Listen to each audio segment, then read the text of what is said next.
안녕하세요, 제이제입니다. 오늘은 결혼 전 연애 기간은 얼마가 좋을까에 대해서 말씀드려 볼게요. 그럼 바로 시작할게요.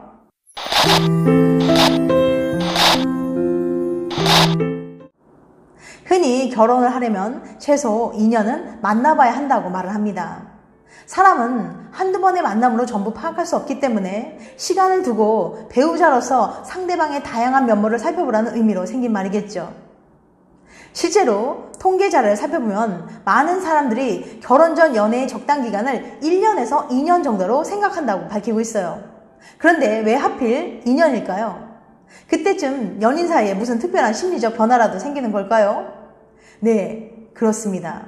여기엔 과학적인 원리가 존재해요. 관계의 변화. 오하이오 대학의 크리스토퍼 교수는 커플의 관계가 시간에 따라 어떻게 변하는지 알아보기 위해서 연애를 같이 시작한 102명의 사람들을 2년 동안 관찰했습니다. 크리스토퍼 교수는 사람들이 연애 기간 동안 연인과의 관계가 어떻게 변했는지 매월 설문조사를 했어요. 크리스토퍼 교수는 설문조사 결과를 통해서 커플의 관계가 3개의 단계로 발전한다는 사실을 찾아냈습니다. 연구진은 커플 관계의 발달을 3단계로 구분지었는데요. 1단계, 같이 시간 보내기. 너와 같이 있고 싶어. 첫 번째 단계는 같이 시간 보내기입니다. 이 시기의 연인들은 서로에게 강하게 끌리고 상대방에 대해 궁금해하며 함께 시간을 보내고 싶은 마음으로 가득 차 있어요. 2단계, 피난처. 나 힘들어. 두 번째 단계는 피난처입니다. 연애를 한 지 한 4개월이 지나면 연인들은 서로를 피난처로 여길 수 있게 됩니다.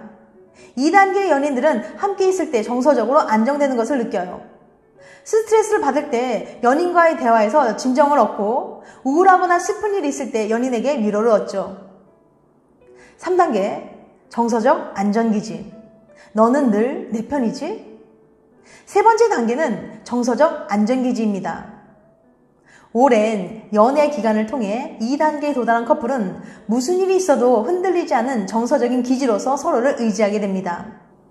마치 아기가 엄마를 필요로 할 때 즉각 반응해주는 엄마의 관계처럼 나에게 무슨 일이 일어나도 상대방은 늘 내 곁에 있구나. 상대방은 날 위해 무엇이든 해줄 의향이 있구나 라는 믿음을 갖게 되는 거예요. 이 정도의 안정적인 믿음을 형성하려면 평균적으로 2년이라는 긴 시간이 걸립니다.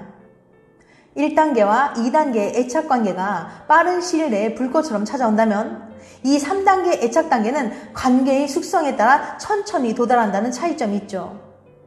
장기적인 차원에서 정서적 안전기지를 형성하는 것은 커플의 관계에 매우 중요합니다. 안전기지의 존재 유무는 커플의 관계 안정성에 영향을 줄 뿐만 아니라 실제로 이 단계에 빨리 도달한 커플일수록 이별 확률이 크게 줄어들었어요. 크리스토퍼 교수는 정서적 안전기지 단계의 커플들이 이별하지 않는 이유를 이렇게 설명합니다. 정서적 안전기지를 만드는 건 상대방에 대한 헌신을 필요로 하기 때문에 양측의 희생과 인내 없이는 불가능합니다. 단순히 가까이 있고 싶은 욕망이나 함께 있을 때 생기는 편안한 감정과는 전혀 다른 차원의 애착 단계인 거죠. 그런 만큼 정서적 안전기지를 잃게 되는 것은 사람들에게 엄청난 고통을 안겨줍니다. 그래서 사람들은 관계를 유지하기 위한 희생을 기꺼이 감수하죠. 그렇기 때문에 이 단계에 이른 커플들은 관계에 갈등이 있거나 어려움이 있더라도 서로를 위해 희생하고 관계를 지키려는 의지를 갖게 되는 거예요. 이 연구 결과를 보니까 결혼 전에 연애는 최소 1년에서 2년 정도 해보란 말은 근거가 있는 이야기였어요. 정서적 안전기지를 먼저 세운 뒤 결혼을 한다면 신혼생활에 예상치 못한 갈등에도 그 기지를 발판 삼아 관계를 좀 더 쉽게 지켜나갈 수 있을 테니까요. 지금 좋은 사람을 만나 행복한 연애를 하고 결혼을 꿈꾸고 있다면 여유를 갖고 둘만의 심리적 보금자리를 먼저 꾸려보세요. 정서적 안전기지를 세우는데 얼마나 시간을 같이 보내며 신뢰를 쌓아갔는지가 중요합니다. 조급해하지 말고 관계를 쌓아나가다 보면 어느새 소나무보다도 더 단단해진 두 분의 모습을 발견할 수 있을 거예요. 사랑과 결혼. 사람은 사랑을 해야 한다. 그게 바로 결혼을 하지 말아야 할 이유다. 오스카 와일드의 이야기죠. 아이러니하게도 많은 사람들이 공감을 얻고 있는 말이에요. 사랑은 결혼의 필수 조건입니다. 많은 사람들이 사랑 없이는 결혼할 수 없다고 말하고 결혼 이후에 상대방에게 사랑을 느끼지 못해 이혼을 하기도 합니다. 하지만 아이러니하게도 이와 동시에 많은 사람들은 사랑은 지속될 수 없다고 말을 해요.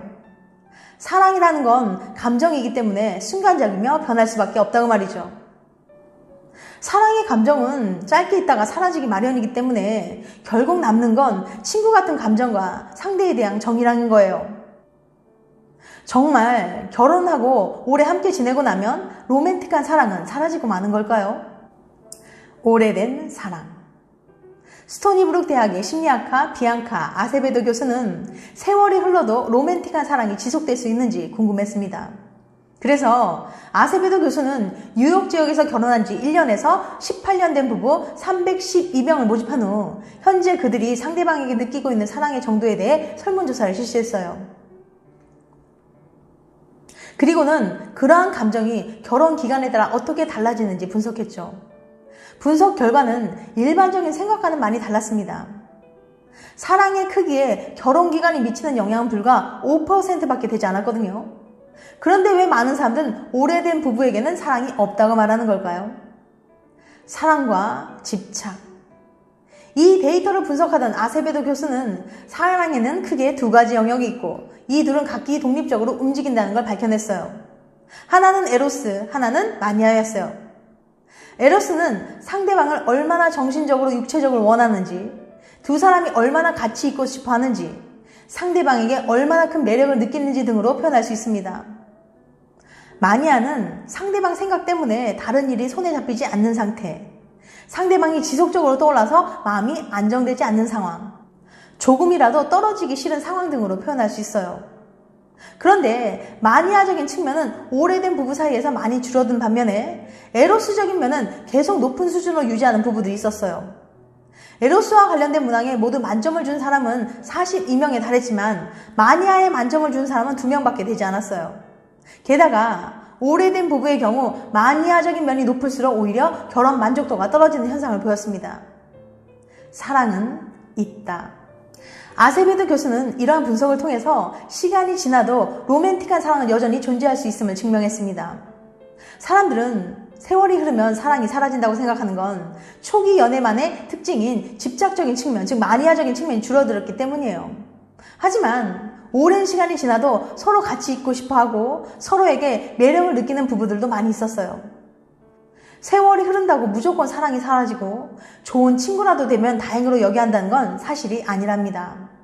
당신이 만약 오랫동안 연애를 하면서 혹은 결혼 생활을 하면서 우린 오래됐으니까 이러는 게 당연해 라고 생각을 하고 있다면 세월을 핑계로 관계를 위해 노력하지 않은 건 아닌지 한번 되돌아볼 필요가 있습니다. 지금까지 결혼 전 연애 기간은 얼마가 좋을까에 대해서 말씀드렸어요. 다음엔 더 재밌고 유익한 영상을 찾아뵐게요. 끝까지 시청해주셔서 감사합니다. 다음에 또 봬요. 안녕.